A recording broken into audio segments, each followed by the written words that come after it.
Good day. There is a saying that when the going gets tough, the tough get going. The going is getting really tough for Europe, and the going is also getting very tough for the proxies of Europe and the NATO alliance in the Ukraine-Russia war, and that is Ukraine. Ukraine is being battered, destroyed. They are losing territory at an alarming rate, and they are losing personnel.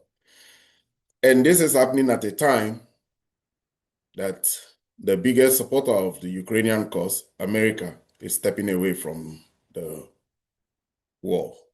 So Europe is now finding a way to maybe find an off-ramp. Today, the French president did something he has not done since 2022, 3 years ago. He picked up the phone and called Russian President Vladimir Putin. Emmanuel Macron reached out to Putin after several years of being one of the most belligerent and most vociferous supporters of Ukraine. He had even proposed that the French and the British should send boots on ground in Ukraine to help them fight the war. But today, in the midst of realities that are changing, he did something. One of those realities is an outcome of the Israeli-Iran 12-day war. And that reality is the fact that the Iranians have successfully fended off the attack of the Israelis, and there is uncertainty as to the destruction of the Iranian nuclear materials that they already have, the enriched materials. So there's some fear, worry, there's concern as to what Iran is up to, especially since nobody knows where Iran took away 400 kilograms of enriched uranium, enriched to the tune of 60%. Nobody knows where they are. And at this time, Iran has told the International Atomic Energy Agency and its leader, Rafael Grossi, that they are persona non grata in Iran. Apparently, the American attack on Iran's nuclear facilities in Esfahan, Fordo, and Natanz doesn't seem to have been destroyed as many people had thought. So now the big question is Iran making a decision to get a bomb on its own? That is the big question and the big concern, among other concerns. The two telling concerns that came out and emerged from Macron's call to Putin today. Good day. Welcome to my channel, Ebimo Amungo's Perspective on Global Affairs. If you're new to this channel, please subscribe. If you have any opinions regarding the ideas I express, please put them in the comment section. But don't forget to like and share. President Macron took the opportunity of a phone call to reach out to President Vladimir Putin on two crucial issues that are of concern. If you've been following the Ukraine-Russia war, you will know that that war has gotten into a turning point.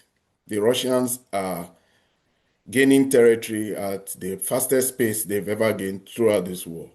But not only that, they are showing signs that they will soon be moving into Zaporizhia. They may move across the Dnipro, and ultimately, nobody knows if they will move to Kiev. And one thing is certain, it is almost conjectured that the Russians may want to take Odessa. Odessa, we should all remember, was predominantly a Russian city for several centuries. And the Russians have a strong cultural and affiliation with that city. So this is where it is, but Odessa is the only port city, more major port city that Ukraine has to the Black Sea. And if the Russians take Odessa, Ukraine will be a landlocked country. This is the concern now. So these two points on which Macron called was one regarding Iran. Should Iran have a nuclear bomb? That is the big question now some people are asking. Because apparently Iran, as a signatory to the Non-Proliferation Treaty, has kept all its own part of the bargain regarding being transparent about its nuclear program. Iran did say that it needed this enriched uranium for its civilian medical reasons, mainly medical.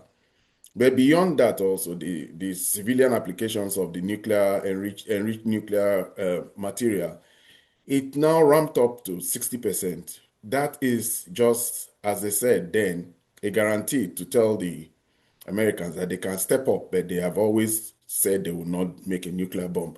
The reason being that in 1993 and in 2003, there was a fatwa placed by the Ayatollah, two separate fatwas, that they were never going to make a nuclear bomb.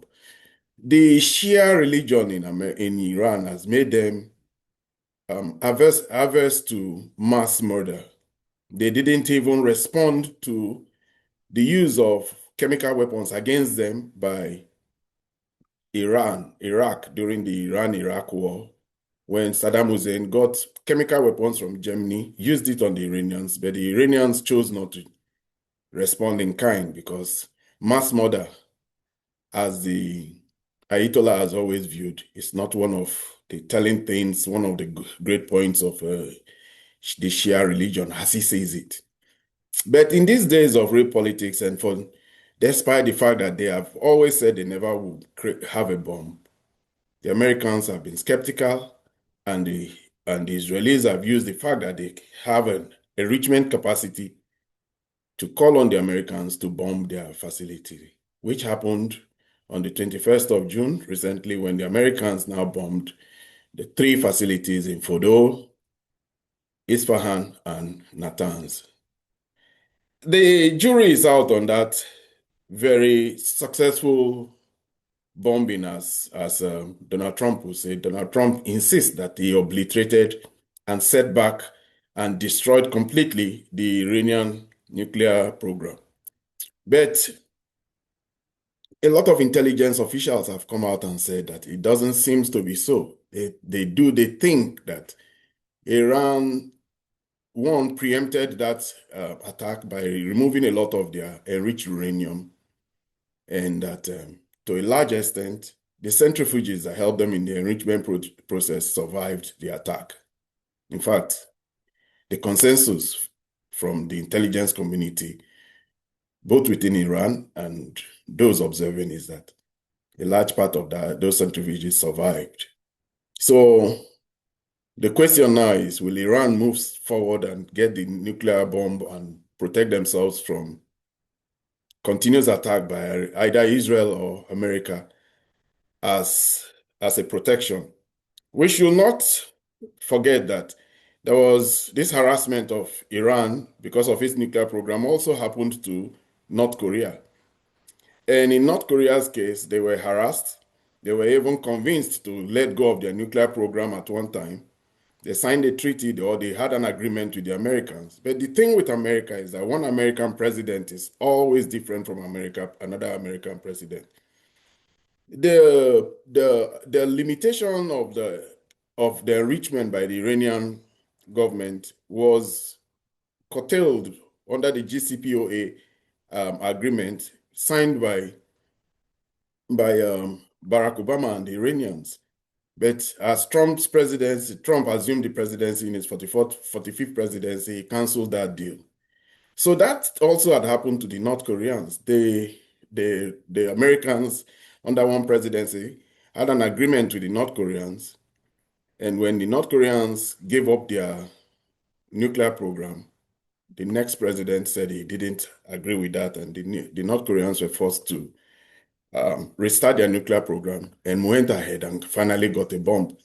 And since they've got a bomb, we don't hear much from the Americans. They got a bomb, one, and then the Russians helped them get an intercontinental ballistic missile to deliver the bomb. So even if they don't have 6,000 warheads as the Americans have, they have enough warheads to maybe possibly clear out New York and clear out Houston or clear out one big city in California.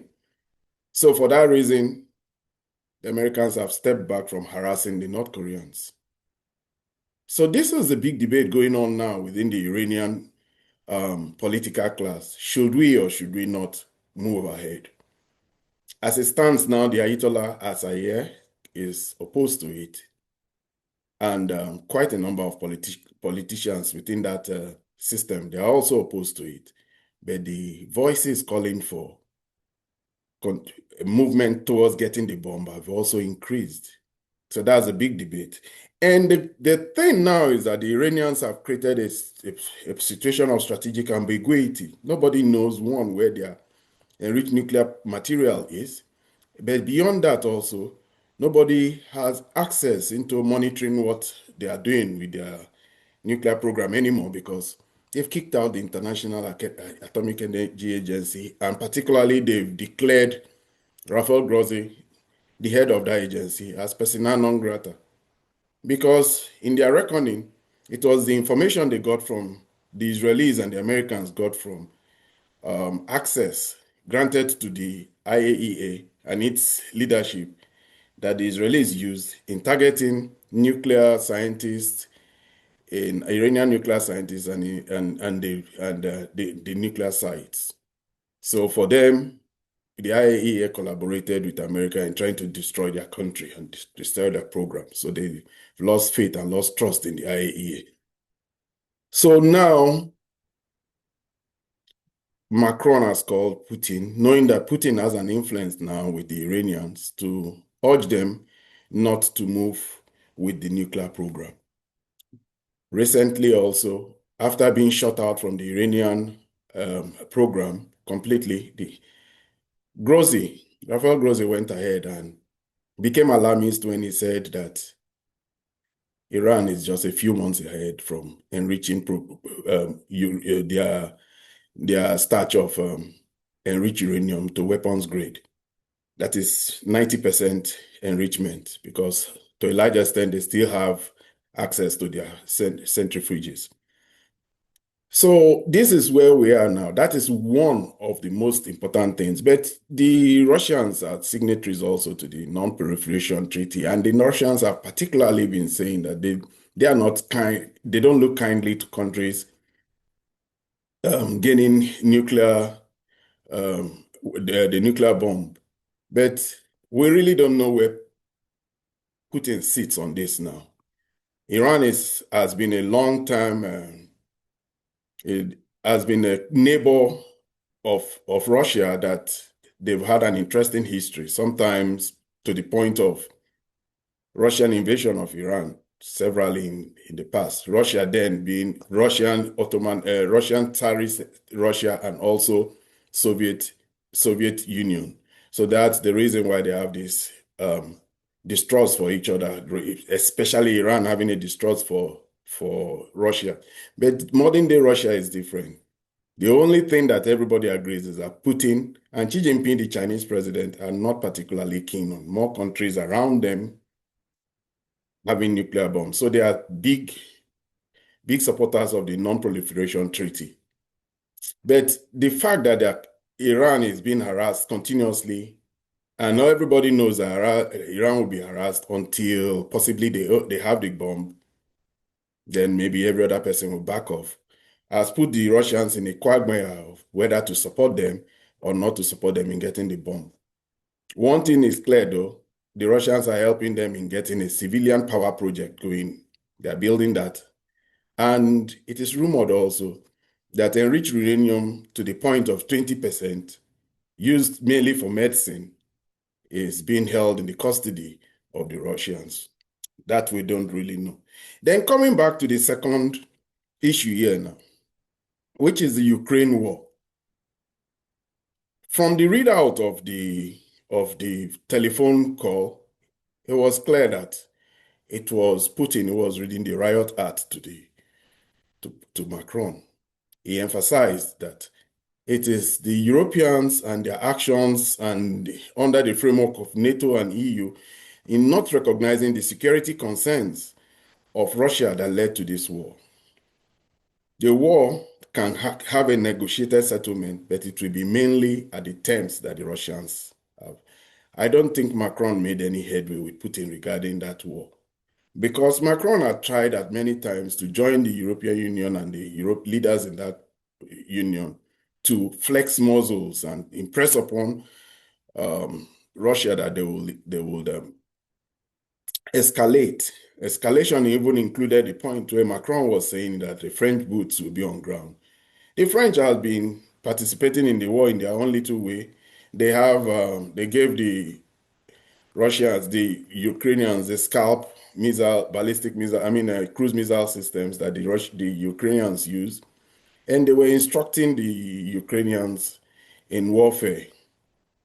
The Russians dealt with those people who came, those French people who came and blew them out in their hotels. The Russians dealt with them decisively, bombed quite a number of French people using their vaunted Iskander missiles, took out some hotels where they were bivouacked and were staying. And the French have come to find out that as far as you have any person, the Russians will treat them as a co-belligerent and as a target. At the time that happened, Macron got very angry and was making statements all over. But it seems like now that the realities of the war is dawning on them. Ukraine is losing. Ukraine is being battered, being slapped left, right, and center. That is not to say Ukraine doesn't have a fight. Let's not make this to look like as if it's a one-sided fight. Ukraine has been innovative and brave in staving off the onslaught of the Russians. But it's almost like a sheep trying to hold out against a lion. It will only just be for a while. And Macron now may just be the emissary, the first person, the messenger of the Europeans who is coming forward to come and check the waters to see how the Russians are, because Trump has said that peace should be the way forward. At first, the Europeans were very belligerent. They weren't ready for peace. One person still isn't ready for peace. He just got onto the stage now and they're talking about peace. And that's Friedrich Merz. I just got here. I just joined the party and then now you're talking of peace. Therefore, Macron and possibly Starmer, who we don't hear too much of now these days. Starmer has been one of the biggest supporters of Ukraine. But I think the bombing of the British Council building in Ukraine, since that bombing, when the Russians bombed and blew out their British Council Visa Center where they were training Ukrainians, the British Prime Minister has been a little bit quiet, you know. He has not been as very puffy and loud-mouthed as he has been in the past. So now we have a reality that is dawning on the Europeans. This is added to the economic problems they are facing and the fact that if the war between Iran and Israel escalates again, Iran may just play its trump card, and that trump card is to close the Strait of Hormuz. That will mean destruction of Middle Eastern economies, but most importantly, the destruction of European economies. Let's not forget that China has really helped itself. It has electrified most of its power outages. It is most of it has the most amount of power generation by far using solar and using renewables. And it has access to Russian gas and Russian oil.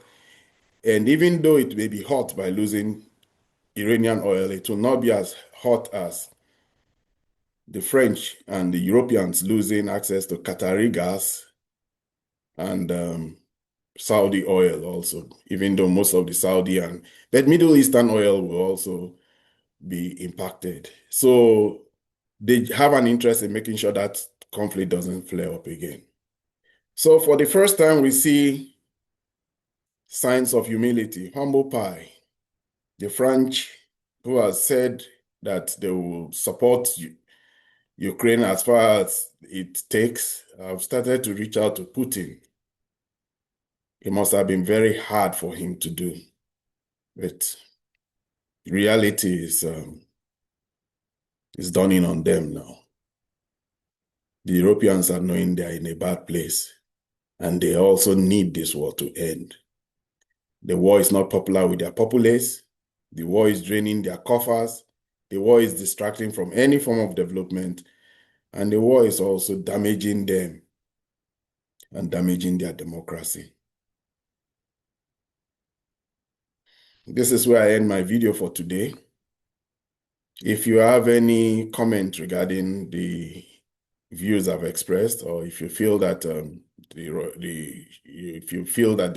Iranians should have a weapon of their own, or the Europeans should take humble pie and reach out to the Russians and reach out to Putin and start to help in negotiating peace, please leave your opinions and ideas in the comment section.